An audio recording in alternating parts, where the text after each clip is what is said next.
If I come into Midjourney to the prompt bar and type up a basic prompt, and I then type in a custom parameter such as --Wade style, Wade being my name, before I actually submit that, I'm going to come down to my settings. Everything is essentially at the default settings. So now if I submit that, I get these images that I created with that parameter. But coming back to Midjourney, you'll notice that it says a man fighting off a lion at the beach, eye-catching gritty artwork. I didn't type that in, but also I have an EXP of 60, a stylize of 500. And if you remember, I had the stylize set to 100. And that's because I was able to create what's called a custom parameter for Midjourney. I get to choose a code I can use and then assign some information to it. Now this is a massive time saver and something that makes life a lot simpler in so many different ways.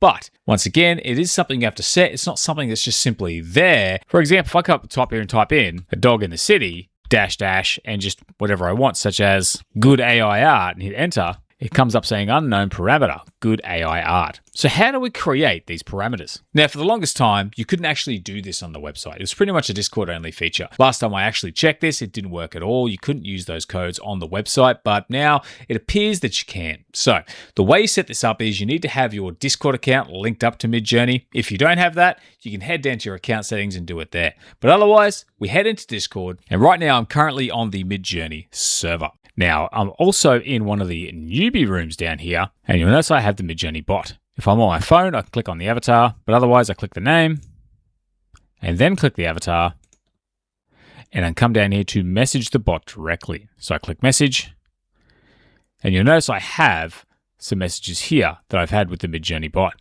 Now, if I want to create my parameter, all I need to do is come down the bottom here and type in /prefer options set. And then you'll notice there's a little button here. If I click on that, it asks me to add a value. But also it has a list of the other values here I've created, like Wade style. So I can come down here and type in Wade 2, if that is a parameter I'd like to create. I then hit tab, click on value, and then I give it a value, such as comma, in the style of Da Vinci.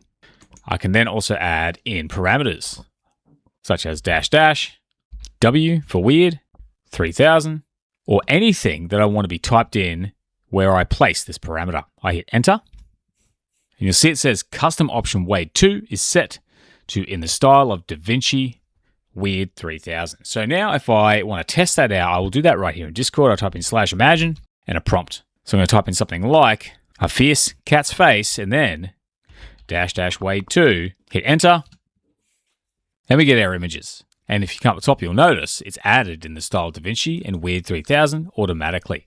And of course, I head back to the website and it works in the exact same way. So I say something like a couch on the beach, -- Wade 2, hit enter.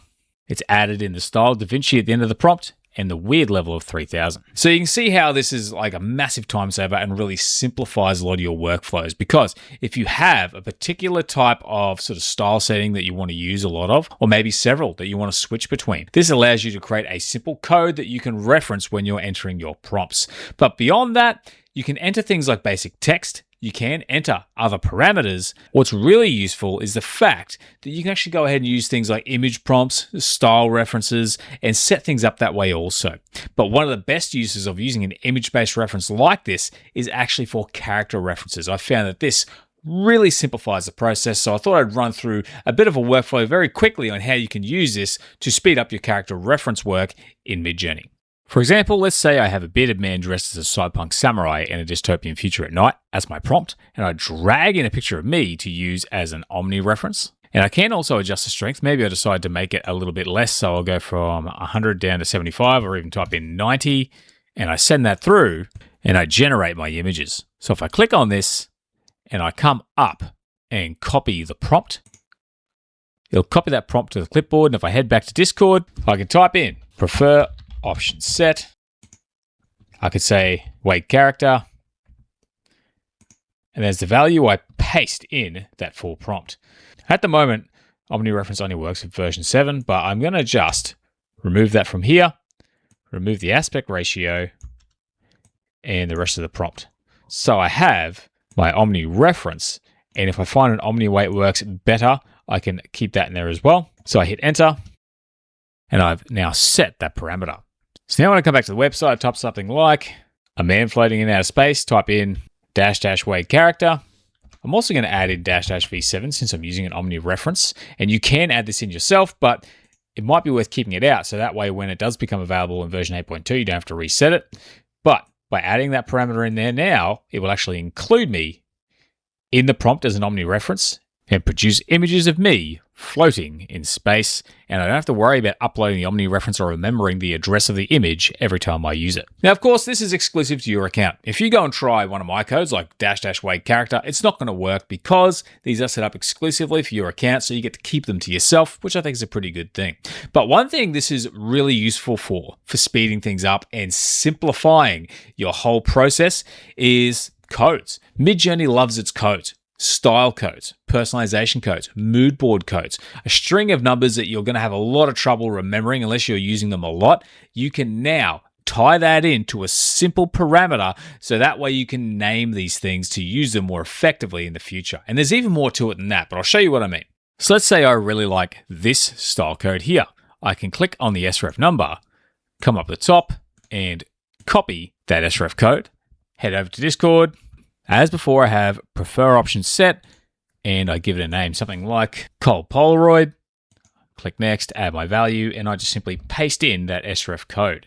I can simply use that as a nice call to put that sref code into use. So now when I hit enter, and I'm able to then set that code up, head back to the website, and again, I have my prompt, add in my code, -- cold Polaroid, and submit. And now I don't have to remember that sref code because I'm able to set up a custom parameter to remember it for me. But it doesn't just stop there because we can also combine codes. So let's say I use this prompt once more. Couch on the beach, I have this sref code and I scroll down. Let's say I want to see what happens when I combine with this code here. So I click on here to add that second code into my prompt. And I'm going to quickly submit that to see what it looks like. And now we have this mix of the cold and the warm with the grittiness. But I want to use this prompt because maybe I want to dial the strength of this code up or this one down. So I add in :0.7 to dial the blue Polaroid code down. And over here, I add :, and I could just type in something like 2. We're going to go 1.3 to dial this code up a little bit. And now when I submit that, we're getting something a little bit more unique. But now I go to use prompt. And now I can copy that complete code, including the strengths associated with it. So I can start to now blend codes. I come back to Discord with prefer option set and I say warm cold polar, add my value and paste in that sref code with the strengths associated with it. I hit enter to set that code. And once more, I type up a new prompt, dog walking down a busy street. And I type in -- warm cold polar, hit enter. And as it generates, you can see those codes are there with the strengths associated with it. And we get some pretty nifty images like this by blending those two codes, and I don't have to remember the codes or the strengths I use to get that effect. But also, this applies to things like mood boards. If I come to my mood boards here, and maybe I decide I really like this Kintsugi Cracks mood board, I can add the code to my prompt bar. Maybe I've discovered that stylized 600 is the best value to use for that. So again, I copy that. And once more, I've used prefer option set to set a code called gold K with that profile and with stylized 600. So then I come back, I type in a prompt like a samurai warrior in the Misty Mountains, add my parameter of -- gold K, submit, and it applies that mood board with that higher stylized value. So now we can add in some different style codes or mood board codes or whatever codes we want. We can add in different parameters. We can customize this and combine those things to whatever degree we feel we need to. And it's just one simple code that we need to reference. Now, here's where you take it a step further. There's a feature called permutations in Midjourney, where essentially you can add in a curly bracket and then a series of values separated by commas, and Midjourney will split that up within the prompt to create several image grids based on those permutations.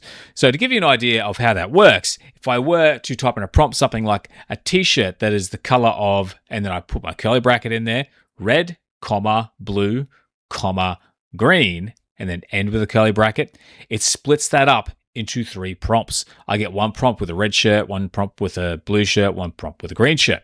So this is really handy because if you have permutations you use a lot, it could be trying different parameters and different values. It could be trying different prompts or styles to add to the end of your prompt.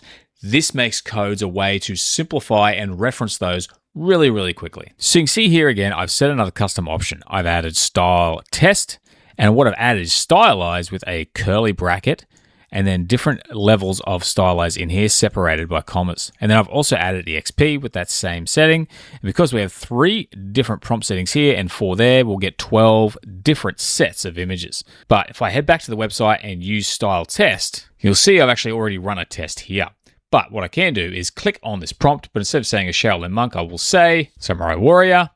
As you can see, I really like to use samurais and Shaolin monks in HR Giga art style, biomechanical, and I type in -- style test.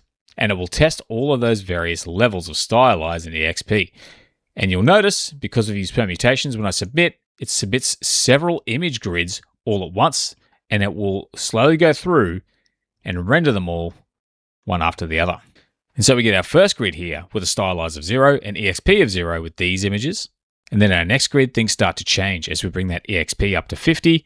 And if we keep going, we can track those changes now as EXP hits 100.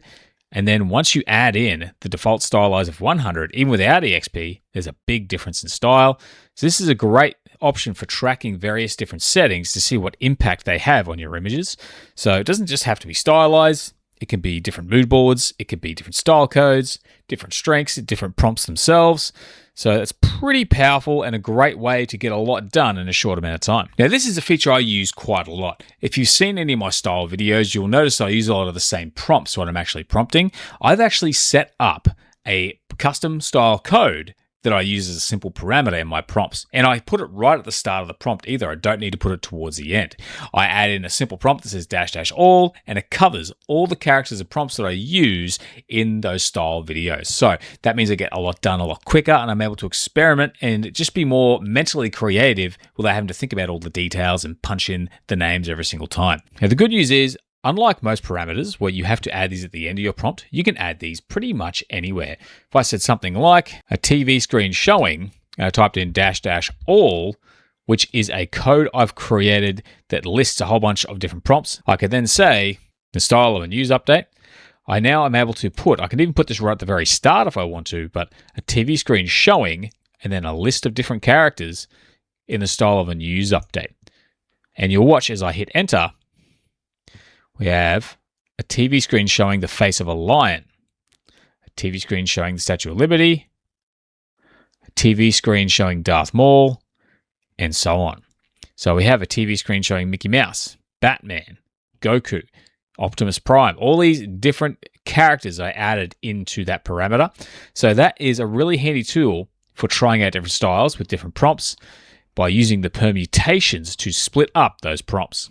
And so as you can see from the prompt code I have on screen, it doesn't need to be particularly short. You can make these quite long, and you have a custom code that covers a lot of ground, saves you a lot of time, and you can just see how I've broken everything up here in this particular set of permutations. And all I do is simply type in -- all, and I get to pop that into my prompt pretty much automatically. But there have been times in the past where I have had to update this, because when I started these style videos in the past, I noticed that sometimes certain characters wouldn't render. So I had to go through and remove them, change them, put something else in there. So there are different ways to manage your custom codes. So I'm going to show you how you can manage them, because creating them is one thing, but we also need to change them, maybe update them or delete them altogether. So here's how that works.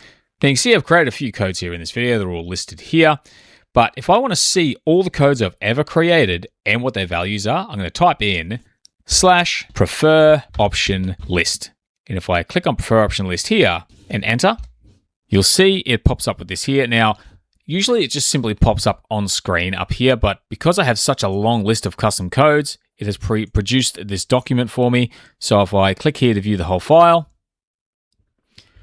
you can see I have a code called all, and it has all of these different values associated with it along the top here. Cold Polaroid, which we created earlier with the sref code. We have Green Girl, which is a character, a cref from back when we used to use character references with the images here. I have all these different codes, and I can see the permutation values associated with them. Or in this case, we have Wade character and the Omni reference code associated with it. And back in the day when I used to create YouTube style images, I used YT to have an aspect ratio of 16:9 using the test and the creative settings for those sort of hidden models that they don't really advertise anymore, but they're actually still available to be used. So you can actually list all of the codes you've created here and see what you've actually put together. Now, if I wanted to change one of these codes, let's say I wanted to change this YouTube code here, and I want to change it to 16:9 and just simply get rid of these other settings. I'm going to shut this down by clicking off, type in /prefer option set, and I just simply type in YT again. However, I can also come down here and choose it from the options, click value, and I can just simply type in --AR 16:9. I could also say something like in the style of a YouTube thumbnail if I want to add something else on there. So then I can hit enter, and I've been able to update that code. So now when I type in my prompt, a dog on the beach --YT, I hit enter. You'll see here a dog on the beach in the style of a YouTube thumbnail, AR 16:9. So that's how you can update codes. But if you want to get rid of codes entirely, I can come down here and I do the same process, /prefer option set. And again, I can choose something like YT. So I've added YT. Now, if I click here and add value and just hit enter with an empty value, I get an error. But I've hit backspace and I make sure I don't add value on there. I simply just have option YT, hit enter. You'll see custom option YT is removed. So now I type in my prompt, a dog on the beach, --YT, hit enter, unrecognized parameter. And that is how you can remove these custom codes if things are getting a little bit too crowded or you just feel like you can't track what it is you've created. Now, I mentioned earlier that this used to work only in Discord, but now it also works on the website. Well, there's something else worth mentioning, and that is if you're watching this in the future, you may try this, maybe it doesn't work. Midjourney is always updating and things are always changing. But one thing that is for certain is that they are currently working on updating their whole UI and layout. And if you head to alpha.midjourney.com, you will see that they have a different layout and a different prompt bar and the way things work. Now, when I tested it, when I recorded this video, it didn't actually work on the Alpha website. Now, at the time of recording this, the Midjourney Alpha website handles things a little bit differently. If I come over here and type in a dog at the beach, we can see on the right over here that my stylize, otherwise known as house style, is set to 100, so it's at default. So I type in --Wade style. When I submit, it doesn't apply that custom code here. So I'm actually not sure as to whether or not the new website will be able to do this straight away. So if you're watching this in the future, it simply might not be working on the redesign of the website. But of course, if you keep checking the website, you may find that eventually they implement it behind the scenes and you'll be able to start using it. So at the moment, you can access it, at least at the time of publishing this video. You can go onto the website, use these codes, and they're pretty handy. But failing all that, there is always Discord. This is one of the reasons why I think it's good to understand how to use Discord and not just the website, because there are a lot of features and a lot of ways of doing things that are just a little bit different that allow you to kind of sidestep some of the limitations of the Midjourney website. So I highly recommend you at least check out Discord if you're having trouble getting this to work on the website. But otherwise, I do highly recommend you try this out. Think of some ideas or things that you do quite regularly and set up a few custom codes, test them out for yourself and see what you think. Leave some comments below if you have any ideas as to how you would use them that I haven't covered in this video. But otherwise, that is it for today, guys. I hope you found that video useful, and if you did, please consider giving the video a like. Otherwise, hope to see you again soon. Have a great day, and thanks for watching.